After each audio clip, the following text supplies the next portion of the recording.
Amahoro y'Imana kuri mwe mwese mudahema gukurikira ibiganiro byacu tubagezaho buri munsi. Aha turi kuri Evangelize no Monde TV, dukorera mu gihugu cy'Ubufaransa muri Strasbourg, ndetse tugakorera no mu Rwanda nyine birumvikana. Tuba twiyicariye i Remera mu karere ka Gasabo. Evangelize no Monde TV bizenguruka hirya no hino mu mujyi wa Kigali ndetse no hanze y'umurwa, tukajya kubazanira amakuru meza, dore ko no muri byavuze ngo nkunda kumva amakuru y'umurwa hatagera ibyago. Uyu muntu twicaranye ni umuntu w'umubyeyi nubaha cyane, nkunda cyane, uvuga ashize amanga, uri proud y'ibyo abavuga, umukozi w'Imana mu ijambo ry'Imana. Ndabizi muraza gufashwa, muraza guhembuka. Nanjye navuze ko ntazabatengwa kubazanira abantu b'umumaro bafite icyo babigisha. Aha njyewe ni BKM wa Yesu. Reka dutangire twakiriye umubyeyi kugira ngo atwibwire. Uraho neza? Uraho cyane. Urakomeye? Ndakomeye. Turakwakiriye kuri Evangelize no Monde TV. No bwa mbere twakiriye? Yego, no bwa mbere munyakiriye. Yego. Evangelize se usanzwe uyikurikira? Cyane. Ndayikurikirana. Urayikurikirana. Yego. Uratangira wibwira abadukurikiye? Yego. Amazina yanjye nitwa Nyiramugisha Violette. Ndi umubyeyi, mfite abana babiri. Ndabishimira Imana kandi biranyuze. Yego. Birakunyuze Cyane. Ufite abana gusa se nta mugabo? Mfite abana n'umugabo. Ubwo urabona waza kumukira? Mfite umugabo n'abana. Kuko aza mbere y'abana. Ufite abana n'umugabo cyangwa ufite umugabo n'abana? Mfite umugabo n'abana. Kandi mbere y'abana koko habanje umugabo. Yego, namubonye mbere yuko mbona abana. Uzi kuko soya abantu biperezanta. Mfite abana n'umugabo. Ufite Nako mfite umugabo n'abana. Ntabwo ufite abana n'umugabo? Yego. Uzi ko nanjye ako kantu numva ariko presentation ikwiye y'abantu bubatse. Cyane rwose. Ndi umugore w'umugabo umwe n'abana babiri. Yego. Wow. Ko mbona wishimye se niko uhora? Niko mpora njye mpora nishimye. Yego, nicyo cyemezo cyiza, nta mpamvu yo guhora umuntu arakaye. Ubuzima bwawe ubundi mu bantu bakuzi, Violette aba ari mu ntoki wenda utari kuri kamera? Mu banzi hari numbaza atari ko se bijya bibaho ko warakara cyangwa watuza. Nuko nisanze ubuzima bwo kurakara ntabwo bujya bumbaho kabisa. Aha, mbere yuko twinjira mu byo tugiye kugana cyangwa mu nsanganyamatsiko y'umunsi, urabanza ubundi wibwira abantu. Tubonye ko ari Violette, mama w'abana babiri. Izina ry'icyubahiro dukoresha ubwo ni irihe? Nitwa Mama Kirenga. Mama Kirenga. Mama Kirenga ubundi ku bantu badukurikiye bashaka kumumenya, batari bamuzi cyangwa bari bakuzi kera bakwibagiwe, ku buryo ushobora kuvuga ati nduyu muntu nturuka, bagahita bavuga ati yo disi niwe. Mama Kirenga ubundi muri make ni muntu ki? Mama Kirenga rero ni umuntu uvuka mu karere ka Rusizi, umurenge wa Kamembe. Mwabyumvishe ko ndi umubyeyi Yesu yagiriye ubuntu. Mvuka mu muryango w'abana 12. Ndi umwana wa 8. Ubwo imbere yanjye umwana wa 7 ni BKM turi kuvugana, uri kwishisha. Ko numva bishyize hanze seka. Ko numva ko kwihishira byatangiye kukunanira mu iki kiganiro. Ushobora ari turabizi. Ndabivuga byose. BKM umusaza wanjye turakurikirana. Biranyuze kandi biranezeza. BKM urabizi rwose ko ntabwo nakwihakanira imbere y'abantu. Mbese ubwo abantu basobanukirwa ko ari BKM ugiye kuganira na mushikiwe? Na mushikiwe. Nkurikirane. Ko bitaza koroha. Ntabwo biza ko biroroha. Umwuka aratuyobora kuko turaziranye. Turaziranye. Yego. Haya ni byiza ko ngo n'abavandimwe bakundana, batura n'abahuje. Yego. Byose ni byiza cyane. Aha uracyatwibwira? Yego, nari maze kuvuga ko mvuka mu muryango w'abana 12, nkabandi umwana wa 8. BKM akaba ari umwana wa 7. Ndangiye isutsobanura. Nawe mise gusobanura kuko ntabwo bari barabivuze ko witwa Nyandwi. Yego. Bikora Imana Emmanuel Nyandwi. BKM wa Yesu. Bas. Ayo niyo mazina yawe. Ndakijijwe, nsengera i Remera kuri ADPR, niho mbarizwa. Nkunda ijambo ry'Imana, nkakunda abantu b'Imana, kandi nkakunda Imana. Wakijijwe ryari? Igihe nakirijwe icya mbere nagiriwe ubuntu bwo kuvukira mu rugo rukijijwe, navutse kwa pasiteri, nsanga mama arakijijwe, iso ninde nsanga papa arakijijwe. Papa ni umukozi w'Imana uherutse gutabaruka witwa Kanisiyo Nzabonimpa. Yego nibyo yantoje agakiza rero. Muri make navuga ngo nakijijwe nkimara kumenya ubwenge, ntangiwe gusobanukirwa iby'inzira y'agakiza. Kuko nabwo sinavuga ngo navutse nkijijwe, ubundi ibyo ntabwo bibaho, kuko agakiza ni icyemezo umuntu yifatira mu mutima we akakira umwami Yesu Kristo nk'umwami n'umukiza w'ubugingo bwe. Rero nakijijwe nkimara kumenya ubwenge, gusobanukirwa iby'iyi nzira. Kuvukira kwa pasiteri wumva byaragufashije iki mu by'uru rugendo? Kuvukira kwa pasiteri byaramfashije cyane, kubera ko nasobanukiwe iby'inzira y'agakiza hakiri kare, mbere y'igihe. Byaramfashije nkura nyine numva nkunze Imana. Bwa mbere nari nakuze nyine tukijya muri école de dimanche, numvaga ari ibintu biri aho biri formulaire. Yego. Ariko uko ngenda mbibamo niko nanjye nagiye menya ubwenge, kuko ndasobanukirwa, mbona bya bintu ni byiza kubigumamo, ni byiza cyane. Ko papa yakundaga kutubwira ngo umuntu umukunda mukundira Imana. Bituma rero nanjye ndushaho kuyikunda. Nayikunze kuko ari Imana, nongera kuyikunda kuko kubaha papa, kuko ari Imana ya no kumukunda. Yego, kuko ari Imana ya data. Yego. Ibyo bintu biraryoshye kandi birumvikana. Aya mahirwe wagiriwe ni meza yo kuvuka mu muryango ukijijwe, mu muryango wa Gikristo. Ni iki rero wamukuyeho uvuga ati dore impamba y'urugendo? Ikintu nakuye kuri papa, ikintu namukuyeho, yigishaga ijambo ry'Imana ngafashwa. Bakunda kuvuga ngo nta muhanuzi wemerwa iwabo. Twajyaga tunabimubwira cyane, tukamubwira ati nubwo nta muhanuzi wemerwa iwabo, ariko twebwe uremewe, kuko uradufasha, wigisha ijambo ry'Imana rikaturyohera. Nakundaga kumubwira, yaje nko mu ivugabutumwa i Kigali, nkamubwira ati nyaboneka uzamenyeshe, kugira ngo nanjye nzajye kumva ijambo ry'Imana, ndumva ngukumbuye. Yageraga ibyigisho byiza rero, nanjye nkumva biramfashije. Naramukundaga cyane, kandi yatwereraga imbuto nka papa. Yakurikiranaga iby'inshingano ze nyine, akatwerera imbuto, akatuganiriza. Noneho ikindi kintu namukuyeho nuko yahaga agaciro itorero ryiwe mu rugo. Yari umuntu w'agaciro itorero ryiwe mu rugo, akamenya ko mbere yo kwirirwa mu biterane, mbere yo kugira itorero ryo mu rugo, mbese papa yarihaga agaciro cyane. Akabanza akarigaburira mbere yo kujya. Ubu rero ugiye kuduha ku byo wariye cyane rwose. Yes, muri iki kiganiro ugiye kuduha ku byo wariye, ibyo wagaburiwe byose nyine. Ubu mbega ubwo ni wowe wasigaranye umwitero wa Elisa. Yego rwose, nahoraga mbyifuza. Kandi ndabishimira Imana ko numva ari ibintu bigenda byaguka muri njyewe, kurushaho gukunda ijambo ry'Imana, gusoma Bibiliya. Mbese ndabishimira Imana. Urakoze. Ku bantu badukurikiye rero, ni iki wumva Imana igukize ku mutima kubwira abantu mu gihe gisa nk'iki? Mu gihe gisa nk'iki, ikintu Imana inkize ku mutima muri iyi minsi ni icyo kubwira abantu agaciro ko gusenga mbere. Gusenga mbere? Yego. Apana gusenga hagati cyangwa nyuma? Apana gusenga nyuma, apana gusenga hagati, gusenga mbere. Mbese kumenya amakuru mbere. Yego. Mbere y'igihe. Dusengera Imana rero, senga mbere. Senga mbere y'ikiganiro, maze nguhe mikrofone ukomeze. Uwiteka Mana Nyiringabo, gitare gikomeye, turagushimiye kandi turaguhimbaje. Tugushimiye imbaraga zawe n'urukundo rwawe. Tugushimiye ko waturinze twese tukaba tugihumeka umwuka bazima. Wabanye natwe, utwitaho, uradufasha. Icyubahiro ni icyawe.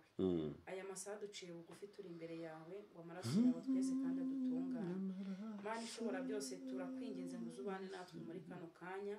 Sengeye iri jambo ryawe ngiye kuvuga, kugira ngo rigirire umumaro umuntu wese urikurikirana, kandi Imana ishobora byose rigira indi ntambwe rimuteza mu buryo bw'umwuka bwo kubana nawe. Urakoze rero Mana, bana natwe kandi ukomeze kutugirira neza, none n'iteka ryose Yesu Kristo. Amen. Yego, murakoze cyane. tugiye gusoma kuganira ku ijambo ry'Imana ryanditse mu gitabo cya Yona. Igitabo cy'umuhanuzi Yona, igice cya mbere, tugiye guhera ku murongo wa mbere. Ijambo ry'Uwiteka ryaje kuri Yona mwene Amitayi riramubwira riti: haguruka ujye i Nineve, wa murwa munini, uwuburire, kuko ibyaha byabo birundanije bikagera imbere yanjye. Ariko Yona arahaguruka ngo acikire i Tarushishi, ahunga Uwiteka. Amanukana i Yopa, abona inkuge ijya i Tarushishi, maze atanga ihoro ajya mu nkuge ngo ajyane n'abandi i Tarushishi, ahunga Uwiteka. Maze Uwiteka yohereza umuyaga mwinshi mu nyanja haba ishuheri ikomeye, inkuge yenda kumeneka. Abasare baterwa n'ubwoba, umuntu wese atakambira ikigirwamana cye. Ibintu bari batwaye mu nkuge babijugunya mu nyanja ngo boroshye inkuge. Ariko Yona we yari mu nkuge hasi cyane, aryamye yasinziriye. Kadusubiremo uyu murongo wa 5. Abasare baterwa n'ubwoba, umuntu wese atakambira ikigirwamana cye. Ibintu bari batwaye mu nkuge babijugunya mu nyanja ngo boroshye inkuge. Ariko Yona we yari mu nkuge hasi cyane, aryamye yisinziriye. Imana idufashe cyane kuri aya magambo. Izi nkuru za Yona zimaze iminsi zinkora ku mutima cyane.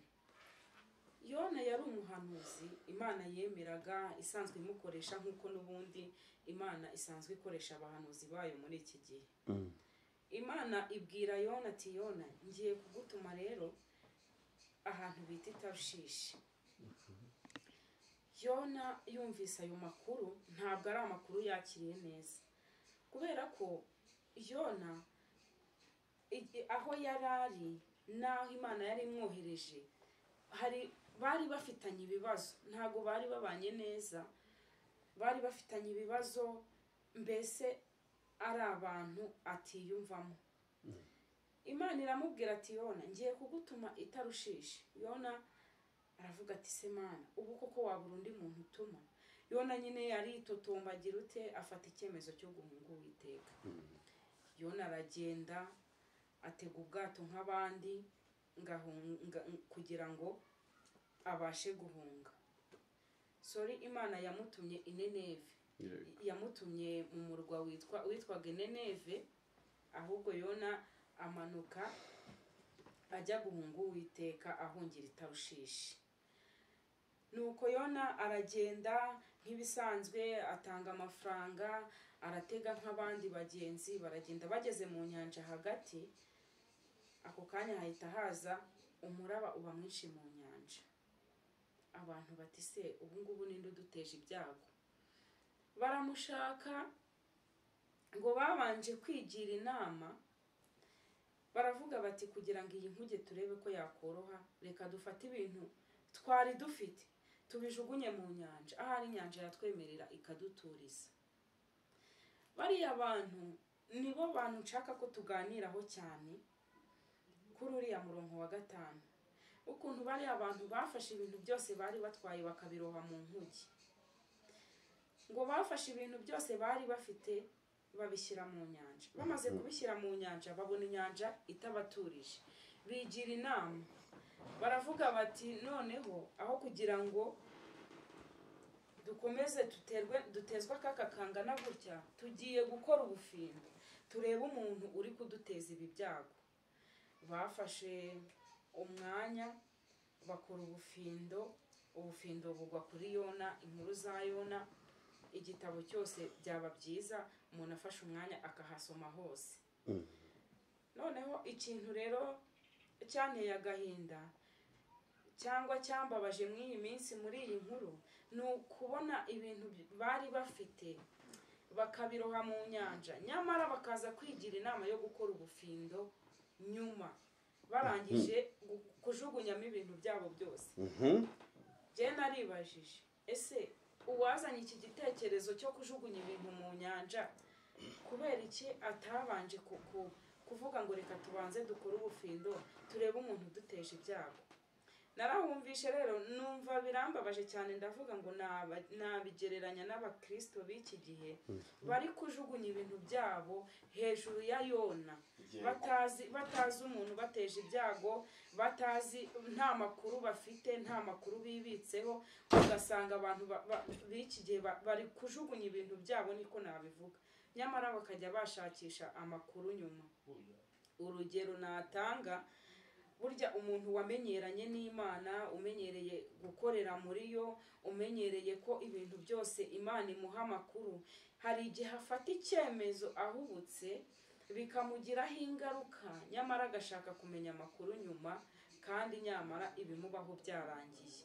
Ugasanga umuntu, n'urugero, umuntu yaricaye arasenga Imana, Mana ndashaka igishoro kugira ngo ncuruze, ndakwinginze ungirire neza. Imana igaca inzira koko ikamuha igishoro.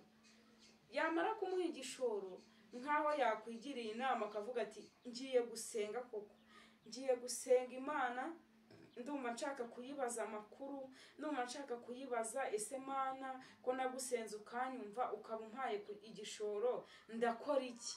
Ese Mana nkora iki? Ese ncuruze dodo, ncuruze ibirayi, ncuruze ibishyimbo? Mbese abazimana yicare afata umwanya asenge, kubera ko Imana, abazi Imana bose bamenywa nayo. Imana iyo uyisenze, Imana irumva. Imana ishobora kutagusubiza mu buryo bw'ijwi, Imana ishobora kutagusubiza mu buryo bw'inzozi, ishobora kutagusubiza ikoresheje abahanuzi, ishobora kutagusubiza mbese mu nzira nyinshi watekereza ko Imana yagusubirisha, ariko igakorera mu bitekerezo byawe. Uko byasa kose ukumva hagati ya dodo n'inyanya ikiri kukuganza n'inyanya, kubera ko wabanje gufata umwanya wo gusenga, no kwinginga Imana kugira ngo ikuyobore. Rero ugasanga umuntu abayeho muri ubwo buzima nyine bwo yasabye Imana igishoro, koko nibyo yarakimuhaye, ariko kuko atafashe umwanya ngo asenge, akavuga ngo okay, nkurikije ukuntu abantu bacuruza alimentation bunguka, n'urugero, nkurikije ukuntu abantu bacuruza alimentation bunguka, ati nanjye rwose reka njye gucuruza alimentation, ati wenda nanjye Imana izabihera hingirire neza. Kandi nyamara iyo akibaza Imana amakuru, ishobora kuba yari kumubwira ati umugisha wawe uri mu nyanya, kugira ngo utagendera mu kigare cyangwa ugashukwa. Noneho ikibabaje, iyo ugiye muri ya alimentation wiyoboyemo, iyo ubonye bimaze kugucanga, umaze guhomba, niho ujya imbere y'Imana ukajya avuga ngo ese Mana ko nagiye no muri alimentation bikanga, noneho nkora iki? Mbigenze nte? Ari byo bari abantu batekereje nyuma yo kujugunya ibintu byabo mu nyanja. Kuko urabyumva, umuntu ugiye ku rugendo, ufashe inzira agiye ku rugendo, bagiye mu bwato bagiye kwambuka, bari bafite ibintu byinshi mu by'ukuri. Buriya bari bafite, hari abari bafite amasakoshi arimo ibintu byinshi by'igiciro, amabaga, basizemo amatelefone, basizemo ibintu byinshi, mbese nyine bapakinze nk'abagiye ku rugendo. Noneho byose baba babiroshye mu nyanja. Ni na gutyo rero uwo muntu wamenyereye gukora ibintu byose muri sisiteme y'Imana, iyo ugize gutyo ukadeviya ugakora ikintu utayobewemo n'Imana, burya usanga wajugunye ibintu byawe hejuru ya Yona, niko nabyita.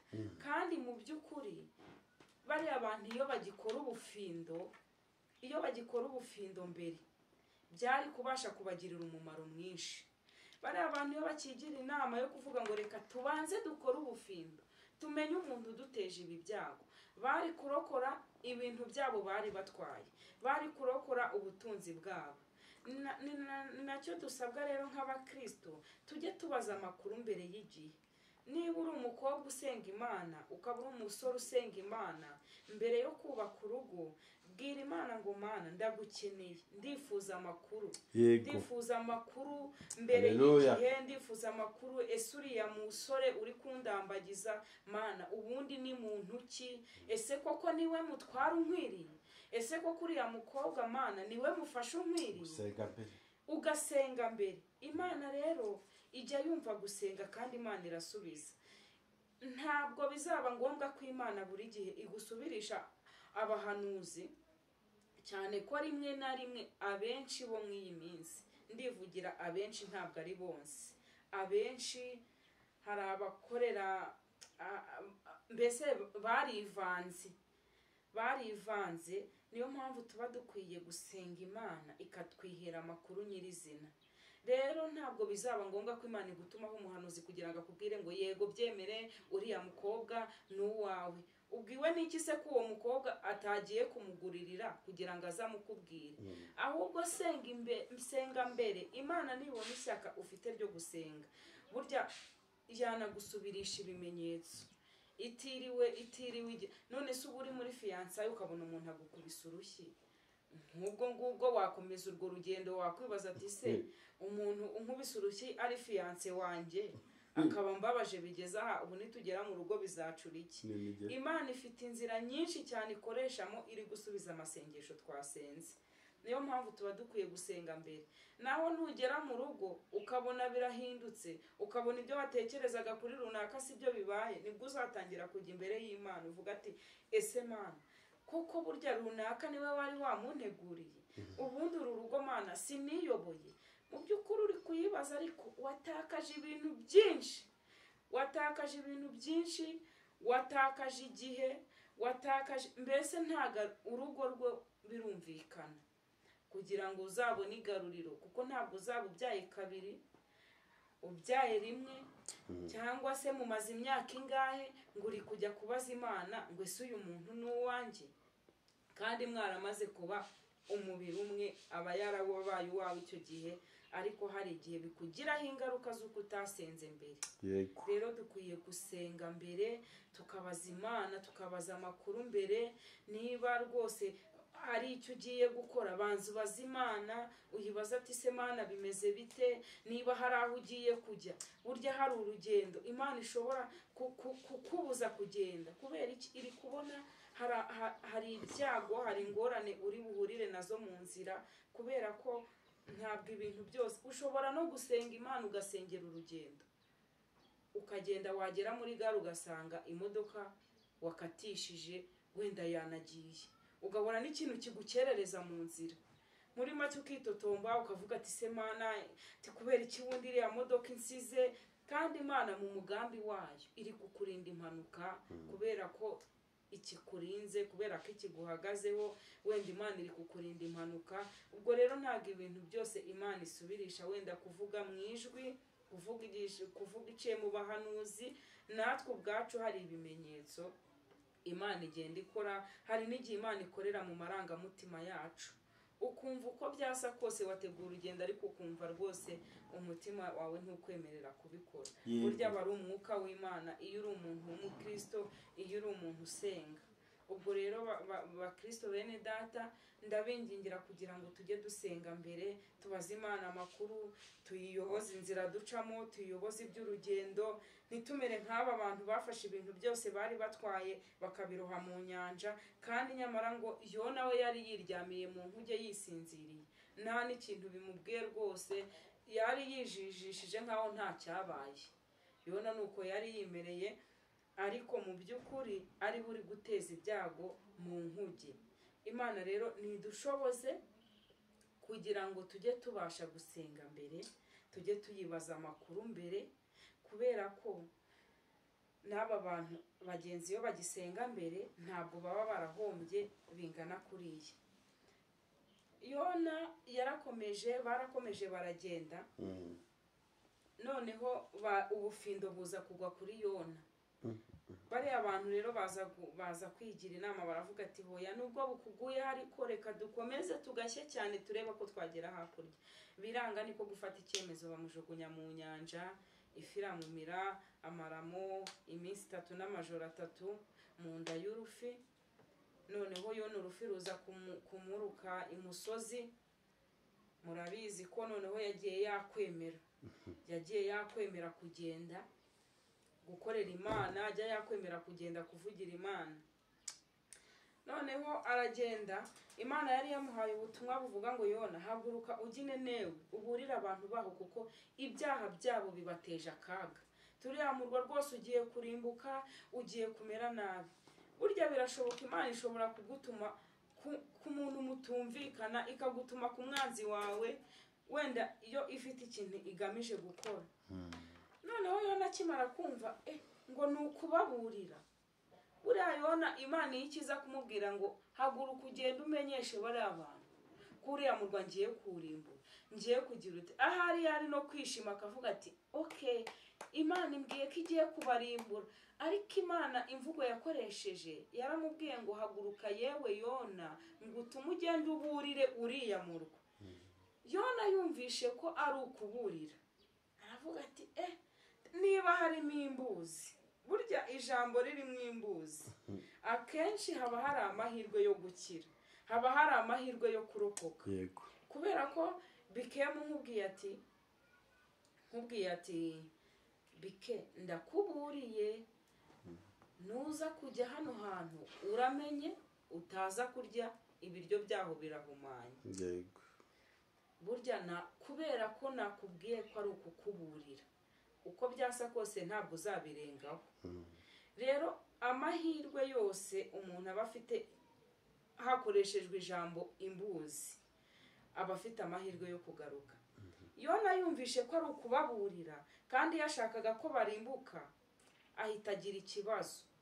Aravuga ngo hoya Mana, turaziranye turamenyeranye, ndakuzuriye Imana y'inyembabazi. Niko byanditse igitabo cya Yona, muraza kugisoma cyose. Ngo ndabizi neza kuri Imana igira ubuntu bwinshi, ngo wuzuye imbabazi, ngo utinda kurakara.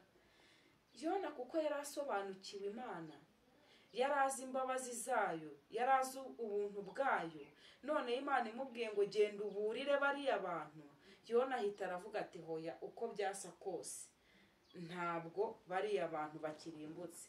Yona urumva nawe avuye mu nda y'urufi, yari amazemo iminsi 3. Ubwo nyine uriya mudugudu ngo wari umudugudu munini cyane.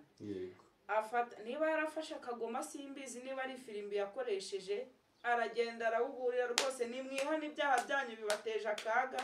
Yona arabivuga, barangije nabo bakimara kubyumva baravuga ati nuko Yona yumvishe ko ari ukubaburira, aravuga ngo uko byasa kose iyi Mana ndayizi turaziranye, iraza kwigarura ibabarire bano bantu. Kandi koko niko byari bimeze, Imana yaje kwigarura irababarira. Dusomye nahanga ku murongo ku bice 3 umurongo wa 3, ku bice 3 umurongo wa 10 haravuga ngo Imana ibonye imirimo yabo uko bahindukiye bakareka inzira yabo mbi, irigarura ireka ibyago yari yabageneye ntiyabibateza. Yona rero yari yabivuze ukuri, yabibonye ukuri, yari yamenye ko Imana ari inyembabazi. Nuko Imana irebye imirimo yabo myiza, irebye ukuntu bahindukiye, irebye ukuntu bicishije amatungo inzara, irebye ukuntu umuntu wese yiyirije ubusa, Imana irigarura.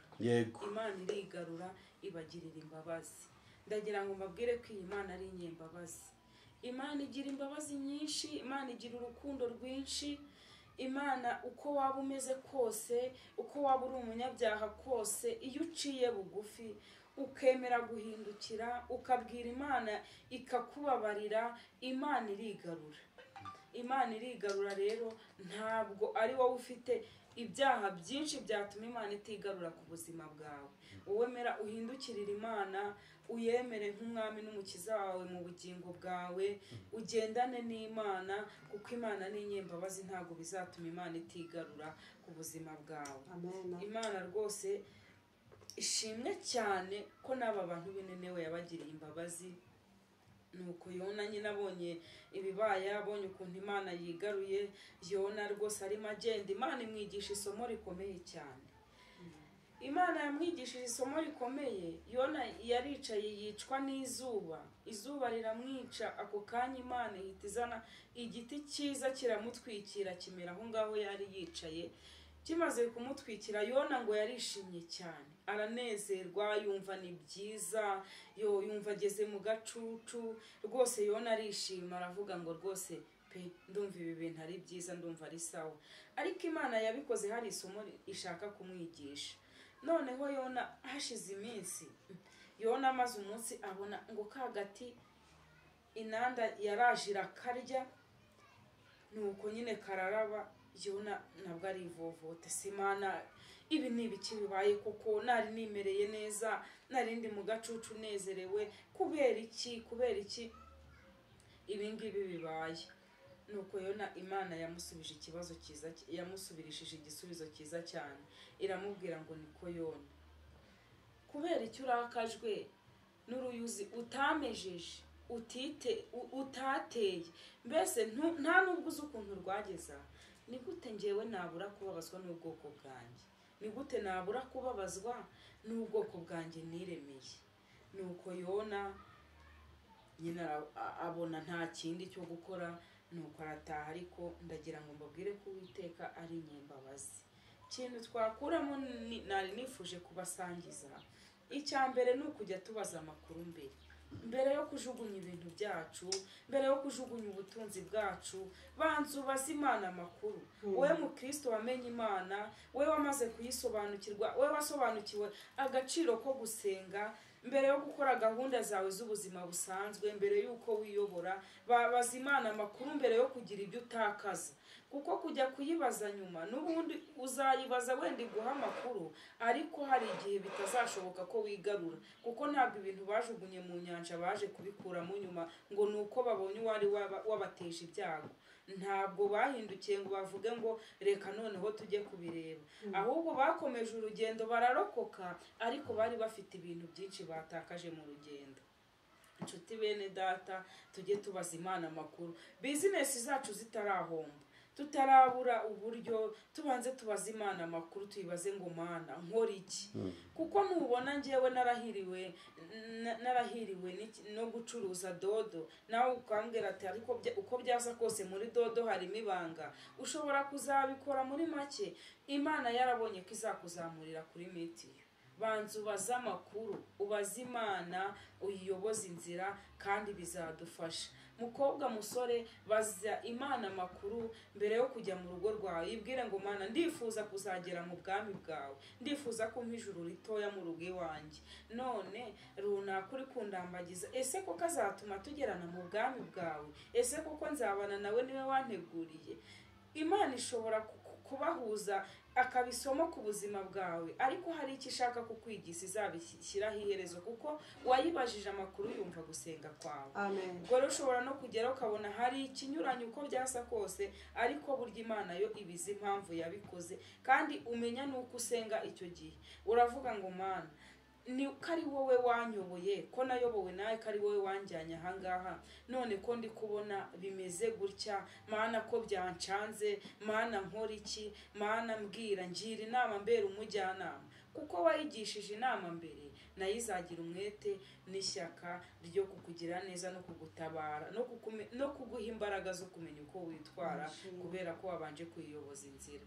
Imana rero ibaha umugisha. Mwebwe mwese mwari muteze amatwi ijambo ryayo. Imana iduhane umugisha. Murakoze cyane, ndabakunda. Imana ikomeze kubagirira neza. Reka dusenge Imana. Amen. Uwiteka Mana nyiringabo, gitare gikomeye, ndagushimiye, ndaguhimbaje, gushimiye amagambo yawe nshoboje kubwira ababene data. Izina ryawe nirihabwe icyubahiro.